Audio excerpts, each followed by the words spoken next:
4 से 5,000 लोगों को सेवा करना, मेडिकल सुविधाएं। देखिए, अखिल भारतीय आजमगढ़ सेवा समिति पिछले 40 वर्षों से इसी प्रांगण में, ये इंडियन आर्मी की जगह है, इसी प्रांगण में लाखों लाख की संख्या में अपने कमेटी के सदस्यों के द्वारा, कार्यकर्ताओं के द्वारा, साथ साथ जो दानदाता है, जो मददगार है, उन सबको लेकर के सेवा भावना से लगा रहता है। राजा हो या रंग, कोई भी हो, सबका एक समान है। यहाँ 57 के आसपास में यहाँ संस्थाएं हैं जो 8 तारीख से लेकर 17 तारीख तक हिंदुस्तान के कोने कोने से, चाहे वो जम्मू कश्मीर हो, हिमाचल हो, राजस्थान हो, हरियाणा हो, पंजाब हो, उत्तर प्रदेश हो, छत्तीसगढ़ हो, मध्य प्रदेश हो, महाराष्ट्र हो, गुजरात हो, अरुणाचल हो, मेघालय हो, मणिपुर, इम्फाल हो, बिहार हो, झारखंड हो, उत्तर प्रदेश, सब जगहों से, मध्य प्रदेश हो, सब जगह के यात्री आते हैं। पूरी सम्मान के साथ हम लोग सारे संस्था कोशिश से करते हैं कि उनको रखा जाए। सुबह नाश्ता की व्यवस्था है, दोपहर में प्रसाद ग्रहण करते हैं, शाम में फिर नाश्ता है, रात में फिर प्रसाद ग्रहण करते हैं लोग। और देखिए, सब जगह सांस्कृतिक कार्यक्रम चलता रहता है, लोग भजन कीर्तन करते हैं, बड़े बड़े सामाजिक संस्थाओं के लोग भी आते हैं, कंबल उम्बल से वितरण करते रहते हैं। आपके चैनल के माध्यम से राज्य सरकार के कलकत्ता कॉरपोरेशन को, उसके बाद कलकत्ता पुलिस को, पीजीटी डिपार्टमेंट को और भारत सरकार के इंडियन आर्मी को, जो मिलिट्री का जगह है, उनको, भारत सरकार के कलकत्ता पोर्ट ट्रस्ट को, शिपिंग कॉर्पोरेशन ऑफ इंडिया को, इनलैंड वाटरवेज को, सबको धन्यवाद दूंगा कि सब लोग मिलजुल के, भारत सरकार, राज्य सरकार, इतनी अच्छी व्यवस्था। और कुंभ के बाद ये सनातनियों के लिए सबसे बड़ा मेला है। और गंगा सागर मकर संक्रांति के समय में कहा जाता है कि सूर्यदेव मकर में प्रस्थान करते हैं और उस समय से एक शुभ माहौल तैयार होता है। और गंगा सागर का स्नान मोक्ष प्राप्ति का द्वार है, सनातनियों के लिए पाप मुक्त का द्वार है। कपिल मुनि आश्रम में, कपिल मुनि महाराज के सामने ही राम सागर एक बहुत बड़े राजा हुआ करते थे, उनके 60,000 पुत्रों को वहां मोक्ष मिला था। तो ये मोक्ष का द्वार है। सनातन जो है वो दुनिया को एक शांति का मैसेज देने वाला, आप देखते होंगे कि जितने गांव के गरीब गुरबा, किसान, मजदूर, गरीब गुरबा, किस ढंग से बड़े लोग, आज के पेपर में देख रहा था, आज कई पेपरों में मैंने देखा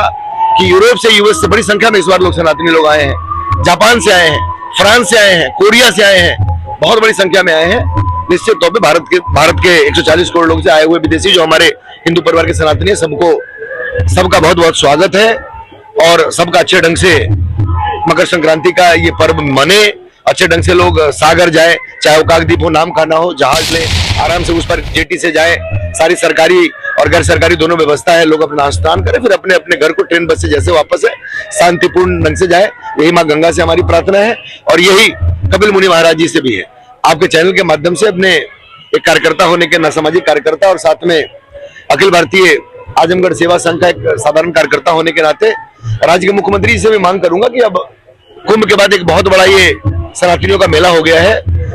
अपने सरकार के अंदर एक अलग मंत्रालय का गठन करें और निश्चित तौर पे गंगा सागर विकास बोर्ड की स्थापना हो। और भारत सरकार से भी, देश के नरेंद्र मोदी जी से, गृह मंत्री जी से, भारत के राष्ट्रपति जी से भी मांग है कि अब इस मेला का वो समय आ गया है। देश में एक मजबूत सनातनियों की सरकार है, सनातन के प्रति लोगों का इतना मजबूत विश्वास बढ़ा है, तो मुझे लगता है कि भारत सरकार को भी अब इसको राष्ट्रीय मेला के रूप में घोषित करनी चाहिए, ताकि राष्ट्रीय मेला की घोषणा हो जाएगी तो फंड की व्यवस्था भारत सरकार से होगी और तमाम लोग जिस प्रदेश से आते हैं उसकी बड़ी व्यवस्था हो जाएगी और राज्य सरकार और केंद्र सरकार दोनों मिलकर मजबूती से यात्रियों की सेवा करेंगे। यहाँ कोई भेदभाव नहीं है, किसी भी लाखों की संख्या में हमारे साधु महात्मा है, नागा साधु हैं, सारे लोग आते हैं, सबकी सेवा में हम लोग 24 घंटा लगे रहते हैं। ये पहला समागम है कुंभ के बाद में जहां 10 दिन लाखों की संख्या में वॉलंटियर्स, सागर हो, नाम खाना हो, काकद्वीप हो, बाबू घाट के इस प्रांगण में, आउटर घाट में हो, सभी संस्था के लोग रात दिन 24 घंटा अपने पदाधिकारियों के साथ, कार्यकर्ताओं के साथ, समाजसेवियों के साथ, आप तमाम मीडिया के लोगों को, चाहे यूट्यूब चैनल है, नेशनल चैनल है, रीजनल चैनल है, हिंदी चैनल है, बांग्ला चैनल है,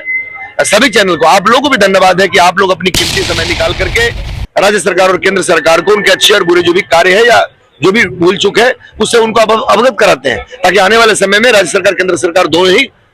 उस जो कमियां रहती है वो आप लोगों के माध्यम से जो उनको मिलता है उस कमी को वो दूर करते हैं।